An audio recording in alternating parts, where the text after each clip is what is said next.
How's it going, everyone? Welcome to another video. Today we're gonna make pizza e mortazza. It's an Italian mortadella sandwich made with a high hydration pizza dough. What's unique about it is that the bread is baked in 2 layers with olive oil in between. So instead of slicing it in half, you simply separate the layers and fill up your sandwich. It is really unique and I had never seen anything like it before. So let's get right to it and see what we need to make it.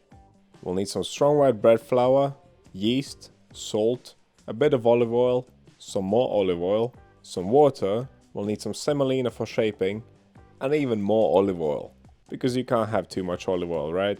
As for the equipment, we'll need a tray for baking, a bowl for mixing our dough in, scales, a dough scraper, and a temperature probe. So let's get right to it and start with making the pre-ferment. This is a biga, a classic Italian pre-ferment. It is simply made by mixing a portion of the total water, a pinch of yeast, and a portion of the total flour.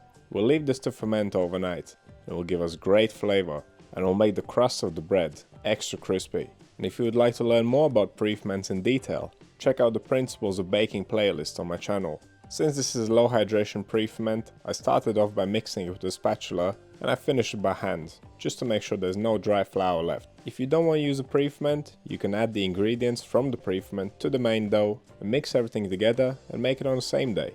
But trust me, the pre-ferment will enhance your bread. So here's what it looks like now. Let's leave it to ferment for around 12 to 16 hours and see how it changes.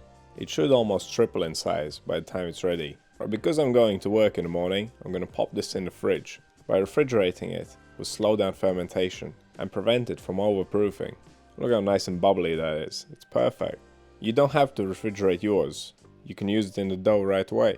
But this is where temperature control comes in. The next step is autolyzation, and I'm using relatively warm water because my pre-ferment is cold. If your pre-ferment is at room temperature, then you want to use cold water for this. Now I'll leave a link for a temperature control video down in the description. Right, what I've done here is mixed all of the remaining flour and most of the remaining water. At the moment, the dough is tearing easily and it's quite rough and shaggy. We're going to leave it to hydrate. Before we do that, sprinkle over the salt and just dimple it in with a wet hand, just to let it melt. Cover this mix up and leave it to hydrate for 1 hour. Now look at the difference, look how stretchy and glutinous that is. We just created gluten by doing nothing, just waiting. And that's how Autolyse works. And of course I also have a detailed video on that, linked in the video description. So now let's mix the remaining water with the yeast. Now add it to the bowl. Now we can add the pre-ferment. As you can see, it's about 13 degrees Celsius, because I left it out of the fridge for a while before using it. But don't let all these numbers confuse you. They're unique to my kitchen. Watch my temperature control video to learn how to calculate your own. Now with all the ingredients in the bowl, all you want to do is squeeze them together. Squeeze nice and hard, you want to combine everything well. Now tip the dough out on your table, or you can start kneading it. This is an 80% hydration dough. It's super wet and sticky. So to knead it, we're going to use a stretch and fold method. What you want to do is pick the dough up by the side, stretch it against the table and throw it forwards. And always pick it up by the side and turn it 90 degrees. Don't get discouraged by the stickiness, it's completely normal. It'll get less and less sticky as you go along. We're going to knead this dough for 10 minutes using this method. And every 2 minutes or so, scrape it together and then continue kneading. This kneading method doesn't warm up the dough too much. And that's why I used warmer ingredients than normal. Once you've finished mixing, make sure you wet your hands with water to handle your dough. It'll still be super sticky, but now it's nice and smooth and elastic. And this is exactly how it should look. Now let's clean down the mess. Now get the bowl, and this is the point where we're going to start adding the oil to the dough. Pour your oil into the bowl, place the dough in and just roll it around, cover it on all sides. This is my favorite method of adding oil to a high hydration dough. If you were to add this oil from the beginning, it would be impossible to knead the dough. Instead, we'll fold the oil in. But before that, let's take the temperature. 24 to 25 degrees Celsius, just about right for this. Let's cover this up and give it 20 minutes of fermentation.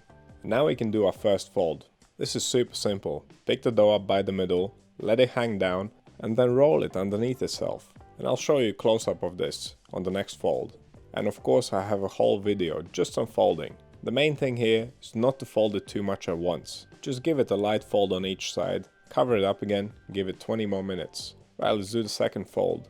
So pick the dough up by the middle, let it hang down and roll it underneath itself. And after each fold, just turn it 90 degrees and repeat. Don't worry if the surface tears open, it'll get all evened out as we go along. Second fold done, give it 20 more minutes of fermentation. Now we can do the third fold. One important thing about folding is that each subsequent fold must be performed more gently than the previous one. As the fermentation gases are building up, the dough gets more fragile. Give it 20 more minutes after the 4th fold, and this is what you should end up with. A nicely fermented, puffed up dough, and all of the oil should be absorbed into it, but let's just add a little bit more. This is mainly to coat the dough, to prevent it from drying out and make it easier to handle. Now we need to divide this in half, and the easiest way to do it is simply to pinch it.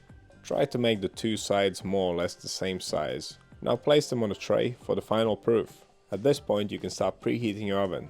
220 degrees Celsius, fan off. That's 430 degrees Fahrenheit for my American friends. Because there's plenty of oil on this dough, we don't need to cover it. It's not going to dry out. Do leave some space in between so they don't stick together as they rise. Leave them to ferment for around 1 hour. It should almost double in size. And look at those wobbly babies. That's exactly what you want to see. Right now we can do the final shaping. Sprinkle your table generously with semolina.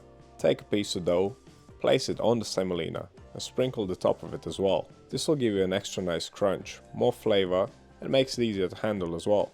Now using your fingertips, gently press it out to size, and be sure to use your fingertips, not the palms of your hands. That way you will preserve more of the air pockets inside of it. And this dough is super soft and stretchy, so be nice and gentle when you shape it, because it doesn't take a lot of force.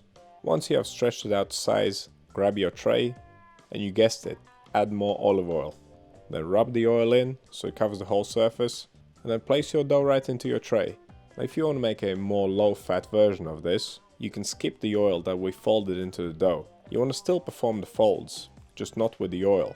But regardless of what you do, you will need some oil to separate the two layers of dough. So spread the oil around and then shape the second piece of dough. Now place it on top, make sure everything's nice and straight, and you probably guessed it, we're going to put some more olive oil on top of this. This will be quite rich, but trust me, it's worth it. And if you use some good quality oil, it's not going to do you any harm, is it? Unless you eat this every day. I don't suggest eating it every day. Now pop this bad boy in the oven. It'll take around 20 minutes. You want to bake it until it's golden brown all over, on the top and on the bottom. And you can check it towards the end of the bake, just to make sure that the bottom is done. And there you have it. It doesn't look like much at the moment, but let's just get this out and see what the inside looks like. Now traditionally, this is eaten fresh from the oven. You want the bread to be still warm when you're making your sandwich. Now this is the moment I've been waiting for. Looks kind of like a plain focaccia on the outside. It's nice and crispy on both sides, but when we open it, now this is pretty cool. It's so soft and pillowy, and that bumpy texture is really unique. Right, let's fill her up. I think the classic version would be made just with mortadella, but I wanted some cheese and tomato in there as well. And you can fill yours with whatever you like. I mean, it's your sandwich, right? But what do you think of this sandwich? Have you ever tried it before? Have you heard of it? Let me know down in the comments. I really enjoyed it. It was super crunchy on the outside and really soft in the middle. And all that olive oil just made it so rich and tasty. I mean, check out that cross section. What's not to love? Right, be sure to subscribe for more videos. If you have any questions or suggestions, let me know down in the comments. Thank you for watching, and I'll see you in the next one.